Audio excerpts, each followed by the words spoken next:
श्रीमद् भगवद गीता कर्ता प्रधान वाक्य वाला ग्रंथ है। इसमें जितने भी बोलने वाले पात्र हैं सब पुरुष रूप में हमारे सामने हैं। इसलिए ये श्रीमद् भगवद गीता है, श्रीमती भगवद गीता नहीं है। नहीं तो भगवद गीता तो स्त्रीलिंग शब्द है, इसे श्रीमती होना चाहिए था। नहीं, श्रीमद् भगवद गीता है। यह हिस्सा है महाभारत का।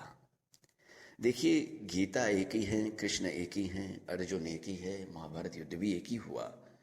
फिर भी इस पर जितने भी भाष्य लिखे गए, टीकाएं लिखी गईं, सब ने एक दूसरे का विरोध ही किया है। गीता की आड़ में अपने बौद्धिक आतंकवाद का परिचय दिया है।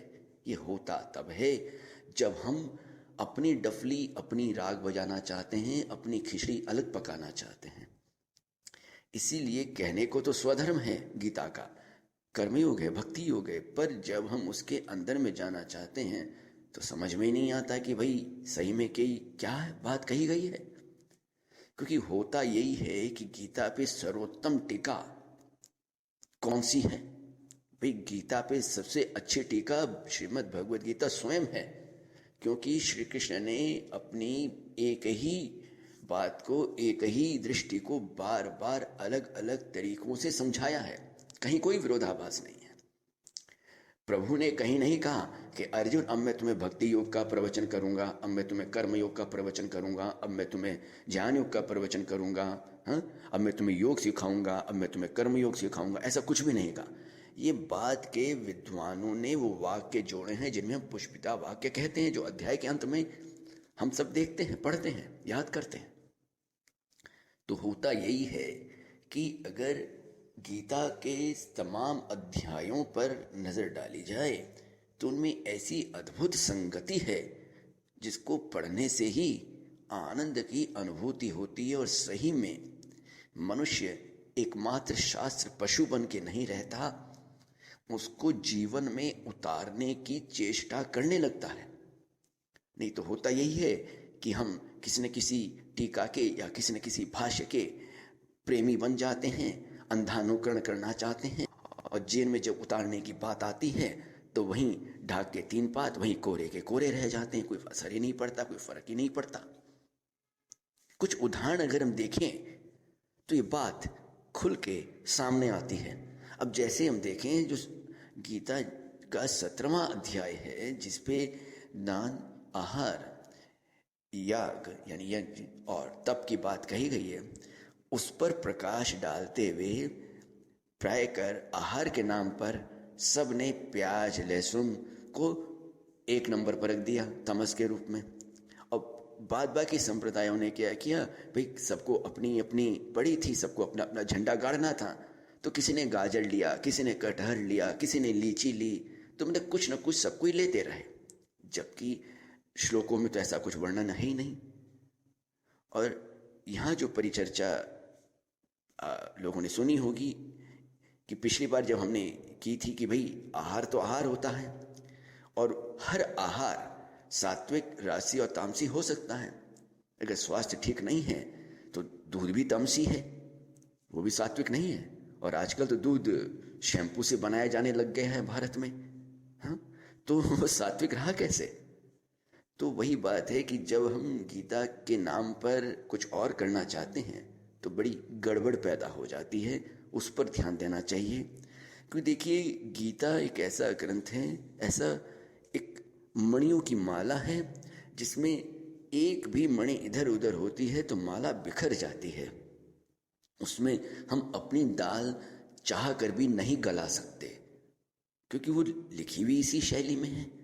और वो सिर्फ एक दर्शन का प्रतिपादन नहीं कर रही है। देखिए, यहाँ पर चूक क्या होती है, जब हम एक दर्शन को स्थापित करने के चक्कर में गीता का नाम लेते हैं। और गीता भारत के तमाम दर्शनों का प्रतिनिधित्व करती है। यूं भी भारत के जितने भी दर्शन, मान्यता प्राप्त दर्शन हैं, सबके सब वैदिक वाङ्मय का हिस्सा है।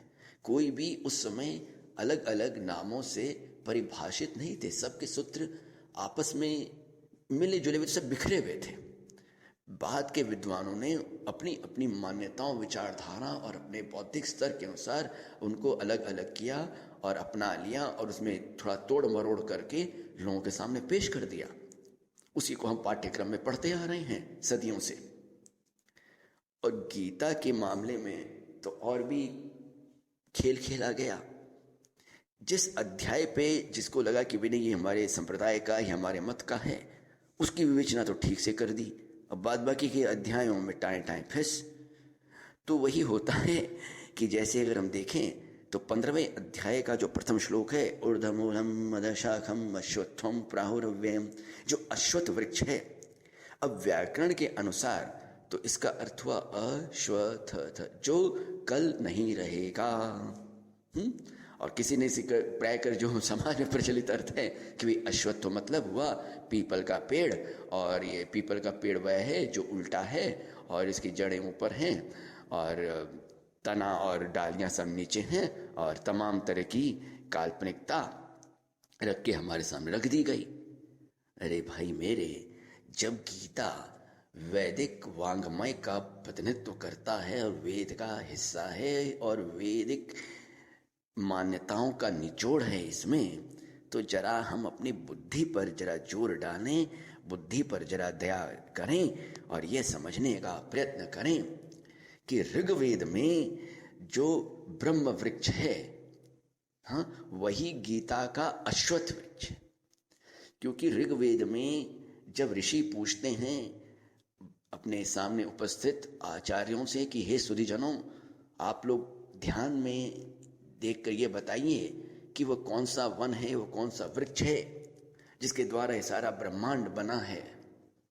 तो कहा जाता है कि ब्रह्म वन ही वो वन है और ब्रह्म वृक्ष ही वो वृक्ष है जिसके द्वारा ये ब्रह्मांड बना है।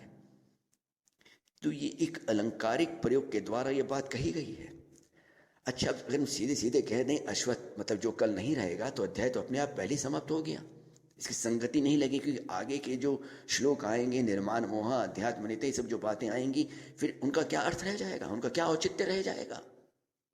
क्योंकि बाद में तो यही आ रहा है ना कि भाई प्राणापान समायुक्त पंचामृतम चतुर्विधम, इसकी फिर क्या प्रसंगता रह जाए, क्या कहने का आवश्यकता, क्या कहने की जरूरत पड़ी है? कोई आवश्यकता नहीं है कहने की।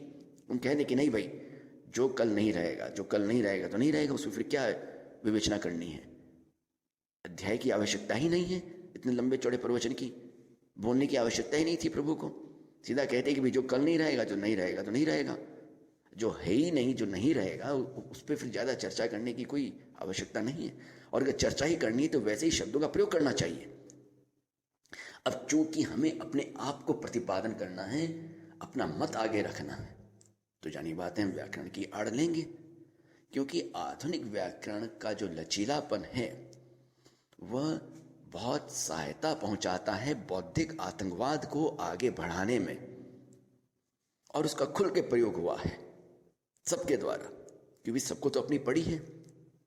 क्योंकि विद्वानों में एक बहुत बड़ा भय ये रहता है कि भाई हमें कोई पराजित न कर दे, वो हम जो है वो कहीं जाता वाता नहीं है, सो वही वहीं रहता है, चाहे जटाजूट के आड़ में रहे, चाहे पोशाक के अंदर में छुपा हुआ रहे, चाहे वो सफ़ेद हो, लाल हो, पीला हो, बैंगनी हो, कोई भी रंग की पोशाक हो, वो कहीं आता जाता नहीं है, वहीं रहता है, वो सुरक्षित रहता है, वो एक कवच बन जाता है बस, और कुछ नहीं, कवच की आड़ में रहता है। ये सब जितनी वेशभूषा हैं, इसलिए तो भज गोविंद में आया कि जटिल लुंडित मुंचित केश काशाय अंबर बहुकृत वेश पश्यपि मूढ़ उदर निमित्त बहुकृत वेश।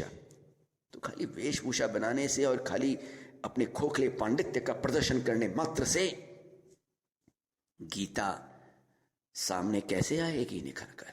क्योंकि देखिए, स्वधर्म का पालन तो एक आतंकवादी भी करता है, उसमें कौन सी बड़ी बात है? तो करना तो ये है, गीता यही सिखा रही है अर्जुन के माध्यम से सबको कि स्वधर्म ईश्वर बुद्धि से करे और सर्वभूत हितेरता की भावना से करे। ये सर्वभूत हितेरता की भावना आतंकवादियों में नहीं रहती।